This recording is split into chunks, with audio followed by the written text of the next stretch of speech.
ಈ ಬಗ್ಗೆ ಮಾತಾಡಲಿಕ್ಕೆ ಸುಪ್ರೀಂ ಕೋರ್ಟ್ನ ವಕೀಲರಾಗಿರ್ತಕ್ಕಂಥ ಸಂಕೇತ್ ಎಣಿಗೆಯವರು ನಮ್ಮೊಂದಿಗೆ ಸಂಪರ್ಕದಲ್ಲಿದ್ದಾರೆ. ಸಂಕೇತ್ ಎಣಿಗೆ ಸರ್, ನಮಸ್ಕಾರ.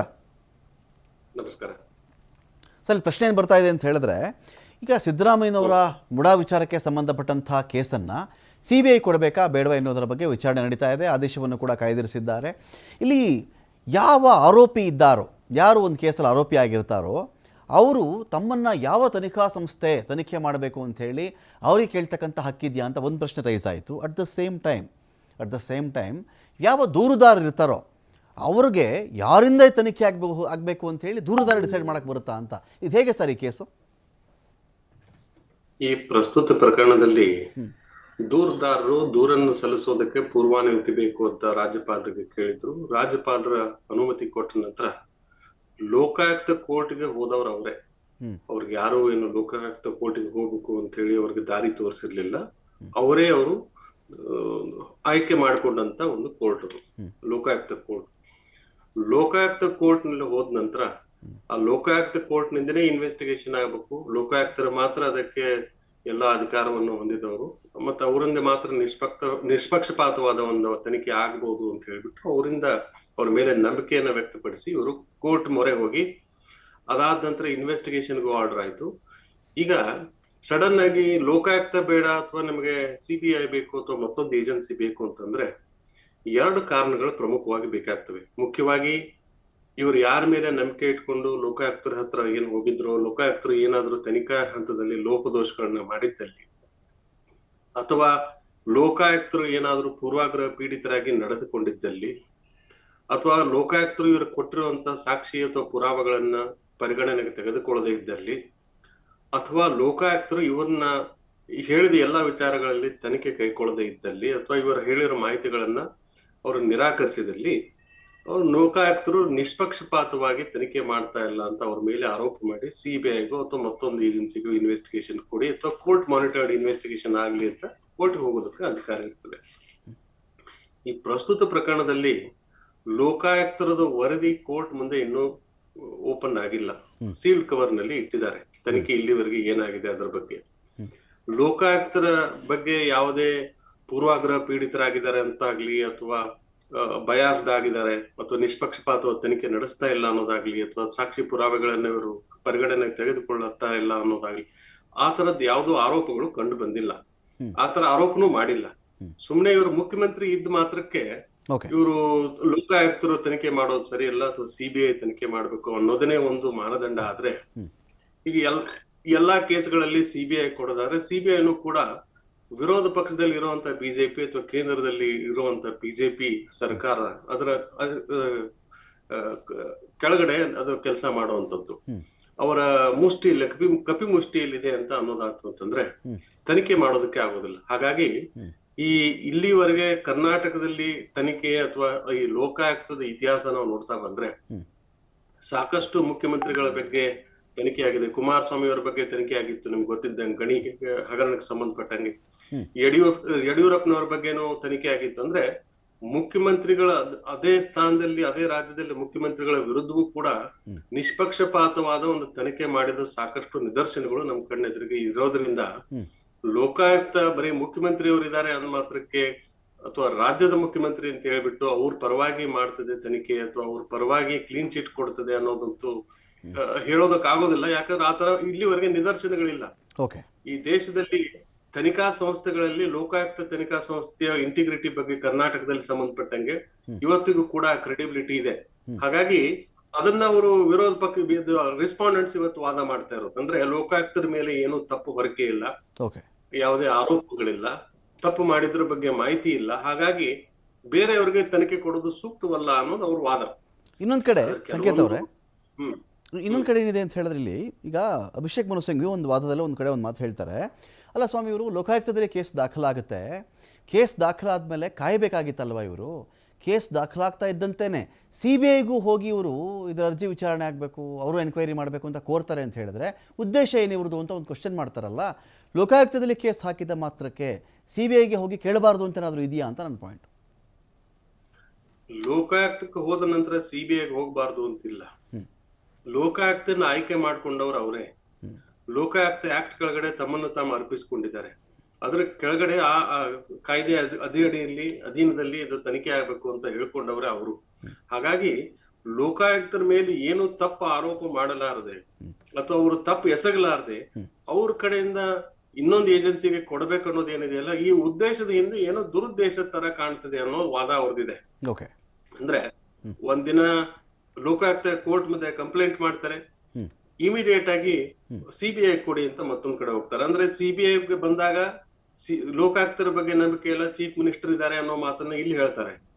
ಅಲ್ಲಿ ಲೋಕಾಯುಕ್ತ ಕೋರ್ಟಿಗೆ ಹೋದಾಗ ಲೋಕಾಯುಕ್ತರ ಮಾತ್ರ ನಂಬಿಕೆ ಇದೆ, ಬೇರೆ ದಾರಿ ಇಲ್ಲ ನಮಗೆ, ಇದನ್ನ ಬಿಟ್ಟು ಬೇರೆ ಯಾವುದೇ ತನಿಖಾ ಸಂಸ್ಥೆಗಳ ಮೇಲೆ ನಂಬಿಕೆ ಇಲ್ಲ, ಪೊಲೀಸರ ಮೇಲೆ ನಂಬಿಕೆ ಇಲ್ಲ, ಹಾಗಾಗಿ ಲೋಕಾಯುಕ್ತರಿಗೆ ಬಂದಿರೋದು ಆ ಕಡೆಗೆ ಬಂದಿರೋದು ಅಂತ ಅಲ್ಲಿ ಹೇಳೋದು. ಅಂದ್ರೆ ಇದು ಬೆಂಚ್ ಹಂಟಿಂಗ್ ಅಥವಾ ಫೋರಂ ಹಂಟಿಂಗ್ ಅಂತ ನಾವೇನ್ ಹೇಳ್ತೇವೆ, ಆ ತರ that is how it looks like. ಅಂದ್ರೆ ಯಾವ್ದು ಬೇಕೋ ಆ ಕಡೆಗೆ ಈ ತನಿಖಾ ಸಂಸ್ಥೆಗಳ ಕಡೆಗೆ ವಾಲ್ತಾ ಇರೋದು ಏನಿದೆ, ಇದಕ್ಕೆ ಸಿಟ್ಟಿಂಗ್ ಆನ್ ದ ಫೆನ್ಸ್ ಅಂತ ನಾವ್ ಹೇಳ್ತೀವಿ ಜುಡಿಷಿಯಲ್ ಲ್ಯಾಂಗ್ವೇಜ್ ನಲ್ಲಿ. ಅಂದ್ರೆ ತಂತಿ ಮೇಲೆ ಕುತ್ಕೊಳ್ಳೋದು, ಯಾವ ಕಡೆ ಬೇಕೋ ಆ ಕಡೆ ಹಾರೋದು ಅಂತ. ಆ ಕಡೆನೂ ಜಿಗಿಬಹುದು, ಈ ಕಡೆನೂ ಜಿಗಿಬಹುದು, ಎರಡು ದಡದ ಮೇಲೆ ಕೈ ಇಡೋದು ಅಂತ ಏನ್ ಹೇಳ್ತೀವಲ್ಲ, ಆ ರೀತಿ ಪ್ರಯತ್ನ ನಡೀತಾ ಇದೆ ಅಂತ ಮೇಲ್ನೋಟಕ್ಕೆ ಕಾಣ್ತಾ ಇದೆ. ಅದನ್ನೇ ಅವರು ವಾದ ಮಾಡ್ತಾ ಇರೋದು. ಇನ್ನೊಂದು ಕಡೆ ಇಲ್ಲಿ ಪ್ರಶ್ನೆ, ಈಗ ಆದೇಶವನ್ನು ಕಾಯ್ದಿರಿಸಿದ್ದಾರೆ, CBI ತನಿಖೆಗೆ ಈ ಪ್ರಕರಣ ಹೋಗಬೇಕಾ ಹೋಗಬಾರ್ದಾ ಅನ್ನೋ ವಿಚಾರದಲ್ಲಿ ಆದೇಶವನ್ನು ಕಾಯ್ದಿರಿಸಿದ್ದಾರೆ ಧಾರವಾಡದ ಹೈಕೋರ್ಟ್. ಪ್ರಶ್ನೆ ಅಂದ್ರೆ ಈಗ ಇಲ್ಲಿ ಲೋಕಾಯುಕ್ತ ವರದಿ ಬರುವವರೆಗೂ ಈ ಆದೇಶ ಬರಲ್ವಾ? ಈ ಆದೇಶ ಬರೋವರೆಗೂ ಲೋಕಾಯುಕ್ತ ವರದಿ ಸಬ್ಮಿಟ್ ಆಗಲ್ವಾ? ಇದಕ್ಕೆ ಇಂಟರ್ಲಿಂಕ್ ಏನಾದರೂ ಇರುತ್ತಾ ಅಂತ? ಈ ಕೇಸ್ನಲ್ಲಿ ಲೋಕಾಯುಕ್ತರು ವರದಿ ಸಲ್ಲಿಸೋದಕ್ಕೆ ಒಂದು ನಿರ್ಬಂಧಕಾಜ್ಞೆ ಇದೆ. ಹಾಗಾಗಿ ಲೋಕಾಯುಕ್ತರು ತನಿಖೆ ಮಾಡಿರ್ತಾರೆ, ತನಿಖೆ ಮಾಡಿದ ನಂತರ ವರದಿ ಏನಿರ್ತದೆ, ವರದಿ ಕೋರ್ಟಿಗೆ ಸಲ್ಲಿಸಿದ ನಂತರ ಆ ವರದಿ ಮುಖಾಂತರ ಅಕಸ್ಮಾತ್ ಅವ್ರು ಚಾರ್ಜ್ ಶೀಟ್ ಫೈಲ್ ಮಾಡಿದ್ರು ಅಂತಂದ್ರೆ ಈ ಮುಖ್ಯಮಂತ್ರಿಯವರು ಮತ್ತು ಬೇರೆ ಯಾರ್ದಾರ ಮೇಲೆ ಅವ್ರ ಚಾರ್ಜ್ ಶೀಟ್ ನಲ್ಲಿ ಆರೋಪ ಪಟ್ಟಿ ಸಲ್ಲಿಸಿದಾಗ ಅವ್ರಿಗೆ ಮುಂದೆ ಪ್ರೊಸೆಸ್ ಸ್ಟಾರ್ಟ್ ಆಗುತ್ತೆ, ಸಮನ್ಸ್ ಇಶ್ಯೂ ಆಗೋದಾಗ್ಲಿ ಮತ್ತೊಂದಾಗ್ಲಿ ಸ್ಟಾರ್ಟ್ ಆಗುತ್ತೆ. ಅದೇ ರೀತಿ ಏನಾದ್ರೂ ಆರೋಪದಲ್ಲಿ ಹುರುಳಿಲ್ಲ ಅಂತ ಬಿ ರಿಪೋರ್ಟ್ ಸಬ್ಮಿಟ್ ಮಾಡಿದಲ್ಲಿ ಆ ಬಿ ರಿಪೋರ್ಟ್ ಅನ್ನ ಕೋರ್ಟ್ ಅಕ್ಸೆಪ್ಟ್ ಮಾಡೋಕ್ಕಿಂತ ಮುಂಚೆ ಈ ಆರೋಪಿತರು ಏನಿದ್ದಾರೆ, ಆರೋಪ ಮಾಡಿದವರು ಏನಿದ್ದಾರೆ, ಫಿರ್ಯಾದಿದಾರ್ಗೆ ಒಂದು ಅವಕಾಶ ಕೊಡ್ತಾರೆ. ಏನಾದ್ರೂ ಅಬ್ಜೆಕ್ಷನ್ಸ್ ಇದ್ರೆ ಹಾಕಿ ಬಿ ರಿಪೋರ್ಟ್ಗೆ ಅಂತ ಹೇಳಿ, ಅವಾಗ ತಮ್ಮ ಆರೋಪ ನಿರಾಕರಿಸೋದಕ್ಕಾಗ್ಲಿ ಅಥವಾ ಅದರಲ್ಲಿ ಯಾವ ರೀತಿ ಆರೋಪ ಸಾಬೀತ್ ಮಾಡಬಹುದು ಅನ್ನೋದಕ್ಕಾಗ್ಲಿ ಅವರು ಸಾಕ್ಷಿಗೆ ಸಮೇತ ಎಲ್ಲ ಕೋರ್ಟ್ಗೆ ಹೇಳ್ಬೇಕಾಗುತ್ತೆ. ಅಂದ್ರೆ ಈಗ ಒಂದು ಚಾರ್ಜ್ ಶೀಟ್ ಫೈಲ್ ಮಾಡಿದ ನಂತರ ಅದು ಮುಗೀತು ಅಂತಲ್ಲ, ಅಥವಾ ಒಂದು ಬಿ ರಿಪೋರ್ಟ್ ಫೈಲ್ ಮಾಡಿ ಅದ್ರಲ್ಲಿ ಅಫೆನ್ಸ್ ಆಗಿಲ್ಲ ಅಂತ ಅವರು ಇನ್ವೆಸ್ಟಿಗೇಟಿಂಗ್ ಏಜೆನ್ಸಿ ಹೇಳಿದ್ರು ಮುಗೀತು ಅಂತಲ್ಲ. ಇದು ಮುಂದೆ ಕೋರ್ಟಿನ ವಿಚಾರಣೆಗೆ ಒಳಪಡುವಂತ ವಿಚಾರ ಅಂತ ನಾನು ಹೇಳ್ತೇನೆ. ಈಗ ತನಿಖಾ ಸಂಸ್ಥೆಗಳ ವಿಚಾರಕ್ಕೆ ಸಂಬಂಧಪಟ್ಟಂತೆ ಈಗ ಈ ಲೋಕಾಯುಕ್ತ ವರದಿ ಸಬ್ಮಿಟ್ ಆಗಲಿಕ್ಕಿಂತ ಮುಂಚಿತವಾಗಿ ಒಂದು ಮಾಹಿತಿ ಬಂತು. ಇದರಲ್ಲಿ ನಿವೇಶನಗಳ ಹಂಚಿಕೆ ವಿಚಾರದಲ್ಲಿ ಆಗಿರತಕ್ಕಂಥ ಅಕ್ರಮವನ್ನು ಅಲ್ಲಗಳೆಯಲಾಗದು, ಅಕ್ರಮ ನಡೆದಿರಬಹುದು. ಅದರಲ್ಲಿ ಬರೀ ಸಿದ್ದರಾಮಯ್ಯನವರಿಗೆ ಸಂಬಂಧಪಟ್ಟಂಥ 14 ನಿವೇಶನ ಅಂತಲ್ಲ, ಓವರಾಲ್ ನಿವೇಶನ ಹಂಚಿಕೆಯಲ್ಲಿ ಅಕ್ರಮಗಳು ನಡೆದಿವೆ. ಆದರೆ CM ಅವರ ಫ್ಯಾಮಿಲಿಗೆ ಹಂಚಿಕೆ ಮಾಡಲಾದ 14 ನಿವೇಶನಗಳ ವಿಚಾರಕ್ಕೆ ಸಂಬಂಧಪಟ್ಟಂತೆ ಇವರು ಹಸ್ತಕ್ಷೇಪ ಮಾಡಿದ್ದಾರೆ, ನಿಯಮಗಳನ್ನು ತಿರುಚಿದ್ದಾರೆ, ಪ್ರಭಾವ ಬೀರಿದ್ದಾರೆ ಎಂಬುದಕ್ಕೆ ಯಾವುದೇ ಸಾಕ್ಷ್ಯಾಧಾರಗಳಿಲ್ಲ ಅಂಥೇಳಿ ಲೋಕಾಯುಕ್ತ ಕಡೆಯ ಮಾಹಿತಿಗಳಿದೆ. ಹಾಗಾಗಿ ಇಲ್ಲಿ ಈ ಒಂದು ವರದಿ ಈಗ ಅವರವರ ಕನ್ವೀನಿಯನ್ಸ್ಗೆ, ನನಗೀಗ ಸಿದ್ದರಾಮಯ್ಯನವರ ದೃಷ್ಟಿಯಿಂದ ನೋಡಿದ್ರೆ ಲೋಕಾಯುಕ್ತ ರಿಪೋರ್ಟ್ ಚೆನ್ನಾಗಿದೆ, ನಾನು ಹಾಗೆ ಇರೋದು ಅಂತ ಅವ್ರು ಹೇಳಬಹುದು. ದೂರದರ್ನ ಆ್ಯಂಗಲಲ್ಲಿ ನೋಡಿದ್ರೆ ಇಲ್ಲ ಲೋಕಾಯುಕ್ತದವರು ಸರಿಯಾಗಿ ಅವ್ರು ತನಿಖೆನೇ ಮಾಡಿಲ್ಲ ಅಂತ ಹೇಳಬಹುದು. ಇದಕ್ಕೆ ಎಂಡ್ ಯಾವುದು ಅಂದರೆ CBI ಎಂಡ್ ಆಗಬೇಕಾ ಇದಕ್ಕೆಲ್ಲದಕ್ಕೂ? ನೋಡಿ, ಲೋಕಾಯುಕ್ತರು ತನಿಖೆ ಸರಿ ಮಾಡಿಲ್ಲ ಅಂತ ಗೊತ್ತಾಗೋದು ಯಾವಾಗ ವರದಿ ಸಲ್ಲಿಸಿದ ನಂತರ ಮಾತ್ರ. ಅಲ್ಲಿವರೆಗೆ ತನಿಖೆ ಸರಿ ಮಾಡಿಲ್ಲ ಅಥವಾ ಕ್ಲೀನ್ ಚೀಟ್ ಕೊಟ್ಟಿದ್ದಾರೆ ಅಥವಾ ಕ್ಲೀನ್ ಚೀಟ್ ಕೊಟ್ಟಿಲ್ಲ ಅನ್ನೋದು ಗೊತ್ತಾಗೋದು ಅಲ್ಲಿವರೆಗೆ ಆಗಲ್ಲ. ಇದು ಒಂದು. ಅಥವಾ ಈ ತನಿಖಾ ಪ್ರಕ್ರಿಯೆಯಲ್ಲಿ ಏನಾದ್ರೂ ಲೋಪದೋಷಗಳು ಕಂಡು ಬಂದಲ್ಲಿ ಲೋಕಾಯುಕ್ತರು ಉದ್ದೇಶಪೂರ್ವಕವಾಗಿ ಲೋಪದೋಷಗಳನ್ನ ಮಾಡ್ತಾ ಇದ್ದಲ್ಲಿ ಅಥವಾ ಲೋಕಾಯುಕ್ತರು ಉದ್ದೇಶಪೂರ್ವಕವಾಗಿ ಇವರು ಹೇಳಿರುವಂತ ಸಾಕ್ಷಿಗಳನ್ನ ಪುರಾವೆಗಳನ್ನ ಪರಿಗಣಿಸ್ತಾ ಇದ್ದಲ್ಲಿ ಲೋಕಾಯುಕ್ತರು ಪೂರ್ವಾಗ್ರಹ ಪೀಡಿತರಾಗಿದ್ದಾರೆ ಅಂತ ಹೇಳಬಹುದು ಮೇಲ್ನೋಟಕ್ಕೆ. ಆದ್ರೂ ಕೂಡ ಅವಾಗ ಕೋರ್ಟ್ ಏನ್ ಮಾಡುತ್ತೆ, ಅವ್ರು ಏನಾದ್ರೂ ಕೊಟ್ಟಿರೋ ದಾಖಲೆಗಳನ್ನ ಕನ್ಸಿಡರ್ ಮಾಡದೇ ಇದ್ದಾಗ ಆ ದಾಖಲೆಗಳನ್ನ ಪರಿಶೀಲಿಸಿ ಯಾಕೆ ಪರಿಶೀಲಿಸ್ತಾ ಇಲ್ಲ ಅಂತ ಹೇಳ್ಬಹುದು. ಅಂದ್ರೆ ಅವಾಗ ಮತ್ತೆ ಲೋಕಾಯುಕ್ತರು ಕನ್ಸಿಡರ್ ಮಾಡಿ ಆ ದಾಖಲೆಗಳನ್ನು ತಮ್ಮ ಸುಪರ್ದಿಗೆ ಪಡೆದುಕೊಂಡು ತನಿಖೆ ಮಾಡಿದಿಲ್ಲ ಆ ನಿಟ್ಟಿನಲ್ಲೂ ಕೂಡ ಆ ಆರೋಪ ಮುಕ್ತರಾಗ್ಬಿಡ್ತಾರೆ ಲೋಕಾಯುಕ್ತರು. ಇಲ್ಲ, ಆ ಪ್ರಶ್ನೆ ಇಲ್ಲ. ಒಂದ್ ಕಡೆಗೆ ಲೋಕಾಯುಕ್ತರು ನಿಷ್ಪಕ್ಷವಾದ ಒಂದು ತನಿಖೆ ಮಾಡ್ತಾರೆ ಅಂತ ಹೇಳಿದ ನಂತರ, ಅವರ ಅಧಿಕಾರ ವ್ಯಾಪ್ತಿಯನ್ನು ಒಪ್ಪಿದ ನಂತರ ಅವರೇ ತನಿಖೆ ಮಾಡಬೇಕು ಈ ಹಂತದಲ್ಲಿ, ಮತ್ತಾರು ಮಾಡಬಾರ್ದು, ಸರ್ಕಾರದ ಪ್ರಭಾವ ಇರ್ತದೆ ಅಂತ ಹೇಳ್ಬಿಟ್ಟು ಲೋಕಾಯುಕ್ತರನ್ನೇ ಮಾಡ್ಬೇಕು ಅಂತ ಎಲ್ಲ ಒಂದ್ ಕಡೆ ಹೇಳಿದ ನಂತರ, ಮತ್ತೊಂದ್ ಕಡೆಗೆ ಲೋಕಾಯುಕ್ತರು ಬೇಡ CBI ಬೇಕು ಅಂತಂದ್ರೆ ಇದರಲ್ಲಿ ಉದ್ದೇಶದ ಬಗ್ಗೆ ಅಥವಾ ಲೋಕಾಯುಕ್ತರ ಬಗ್ಗೆ ಇವರ ಅಪನಂಬಿಕೆ ಅಥವಾ ನಂಬಿಕೆ ಮೊದಲನೇ ಹಂತಕ್ಕೂ ಇರ್ಲಿಲ್ಲ. ಇವ್ರಿಗೆ ಲೋಕಾಯುಕ್ತರ್ಕಿಂತ ಸಿಬಿಐ ಹೋಗೋ ಉದ್ದೇಶವೇ ಮುಖ್ಯವಾಗಿತ್ತು. ಲೋಕಾಯುಕ್ತರನ್ನ ಬರೀ ನೆಪಕ್ ಮಾತ್ರ ಅಥವಾ ಒಂದು ಹೆಜ್ಜೆ ಇಡೋದಕ್ ಮಾತ್ರ ಇವ್ರನ್ನ ಬಳಸ್ಕೊಂಡ್ರು ಅನ್ನೋದಾಗ್ಲಿ ಈ ತರ ಮೇಲ್ನೋಟಕ್ಕೆ ಕಂಡು ಬರ್ತದೆ. ಆದಾಗ್ಯೂ ಕೂಡ ಈಗ ಯಾವುದೇ ಒಂದ್ ಏಜೆನ್ಸಿ ಬಿಟ್ಟು ಇನ್ನೊಂದು ಏಜೆನ್ಸಿಗೆ ಹೋಗ್ಬೇಕಂದ್ರೆ ಸಕಾರಣಗಳು ಬೇಕಾಗ್ತದೆ. ಸುಮ್ನೆ ಇವ್ರ ಮನಸ್ಸಿಗೆ ಬಂದ ಹಾಗೆ ಅಥವಾ ಇವ್ರಿಗೆ ಹೇಳಿದ ಹಾಗೆ ಇದು ಸರ್ಕಾರದ ಆಧೀನದಲ್ಲಿ ಇರ್ತದೆ ಅನ್ನೋ ಮಾತ್ರಕ್ಕೆ ಅಂತ ಹೇಳೋ ಆರೋಪಕ್ಕೆ ಮಾತ್ರ ಇದನ್ನ ಸಿದ್ಧ ಮಾಡಿಸೋದಕ್ಕಾಗೋದಿಲ್ಲ. ಸಾಕಷ್ಟು ಉದಾಹರಣೆಗಳು ನಾನು ಹೇಳಿದೆ. ಈ SM ಕೃಷ್ಣ ಅವ್ರ ಕಾಲದಲ್ಲೂ ಕೂಡ ಸಾಕಷ್ಟು ಪ್ರಬಲವಾಗಿತ್ತು ಲೋಕಾಯುಕ್ತ. ಜಸ್ಟಿಸ್ ವೆಂಕಟಾಚಲ ಅವ್ರು ಇದ್ದಾಗ ಸಾಕಷ್ಟು ಪ್ರಬಲವಿತ್ತು. ಆ ನಂತರ ಮುಂದಿನ ಏನೇನ್ ನಡ್ಕೊಂಡ್ ಬಂದಿದೆ ಗೊತ್ತಿದೆ ನಿಮ್ಗೆ. ಸಂತೋಷ್ ಹೆಗಡೆ ಅವ್ರು ಇದ್ದಾಗ ಏನೇನಾಯ್ತು ಅಂದ್ರೆ ಈ ಲೋಕಾಯುಕ್ತದ ಸ್ವಾಯತ್ತತೆಯ ಬಗ್ಗೆ, ಅದರ ಇಂಟಿಗ್ರಿಟಿ ಬಗ್ಗೆ, ಪ್ರಾಮಾಣಿಕತೆಯ ಬಗ್ಗೆ ಇಲ್ಲಿವರೆಗೆ ಯಾರು ಚಕಾರ ಎತ್ತಿಲ್ಲ ಕರ್ನಾಟಕದಲ್ಲಿ. ಮತ್ತಿದ್ರು ಸುಪ್ರೀಂ ಕೋರ್ಟ್ ವರೆಗೆ ಇದರ ಅಪೇರ್ಡ್ ಆಗಿದೆ. ಹಾಗಾಗಿ ಈ ಲೋಕಾಯುಕ್ತರ ಬೇಡ ಅನ್ನೋದಕ್ಕೆ ಒಂದು ಪ್ರಬಲವಾದ ಕಾರಣಗಳೇ ಬೇಕಾಗ್ತದೆ. ಹಂಗೆ ಇವ್ರಿಗೆ ಬೇಡ ಅಥವಾ ಇವ್ರಿಗೆ ಒಂದು ಆರೋಪ ಮಾಡ್ತಾರ ಅಂದ್ ಮಾತ್ರಕ್ಕೆ ಲೋಕಾಯುಕ್ತರನ್ನ ಬಿಟ್ಟು ಬೇರೆಯವ್ರಿಗೆ ಕೊಡೋದಕ್ಕೆ ಬರೋದಿಲ್ಲ. ಏನಾದ್ರೂ ಸ್ಪಷ್ಟವಾದ ಇವ್ರಿಗೆ ಮಾಹಿತಿ ಇತ್ತು ಅಂತಂದ್ರೆ, ಪ್ರಬಲವಾದ ಸಾಕ್ಷಿ ಇತ್ತು ಅಂತಂದ್ರೆ, ಲೋಕಾಯುಕ್ತರು ತನಿಖೆ ಸರಿಯಾಗಿ ಮಾಡ್ತಿಲ್ಲ ಅನ್ನೋದಾಗಿದ್ರೆ ಅವನ್ನೆಲ್ಲ ಕೋರ್ಟ್ ಮುಂದೆ ಬಿಚ್ಚಿಡೋದಕ್ಕೆ ಇವ್ರಿಗೇನು ತೊಂದರೆ ಇರ್ಲಿಲ್ಲ. ಇವತ್ತಿನವರೆಗೂ ಏನ್ ಹೇಳಿಲ್ಲ ಅವರು. ಬರೀ ಮುಖ್ಯಮಂತ್ರಿ ಇದ್ ಮಾತ್ರಕ್ಕೆ ತನಿಖಾ ಸಂಸ್ಥೆ ಸರಿಯಾಗಿ ತನಿಖೆ ಮಾಡ್ಲಿಕ್ಕಿಲ್ಲ, ಪಾರದರ್ಶಕವಾಗಿ ತನಿಖೆ ಮಾಡ್ಲಿಕ್ಕಿಲ್ಲ ಅನ್ನೋ ಆರೋಪ ಏನಿದೆ ಅಲ್ಲ, ಅದು ಬೇರೆ ಹಂತದಲ್ಲಿ ಹೇಳ್ಬೋದು. ಆದ್ರೆ ಲೋಕಾಯುಕ್ತಕ್ಕೆ ಸಂಬಂಧಪಟ್ಟಂಗೆ ಲೋಕಾಯುಕ್ತದ ಅದರ ಸ್ವಾಯತ್ತತೆ ಅಥವಾ ಅದರ ಪ್ರಾಮಾಣಿಕತೆಗೆ ತಕ್ಕಂಗೆ ಹೇಳೋದಾದ್ರೆ ಕರ್ನಾಟಕದಲ್ಲಿ ಆ ಸ್ಕೀಮು ಅಥವಾ ಆ ವಿಚಾರ, ಆ ನೋಷನ್ ಏನಿದೆ that may not be applicable to the Karnataka Lokayukta ಅಂತ ನನ್ನ ಅಭಿಪ್ರಾಯ.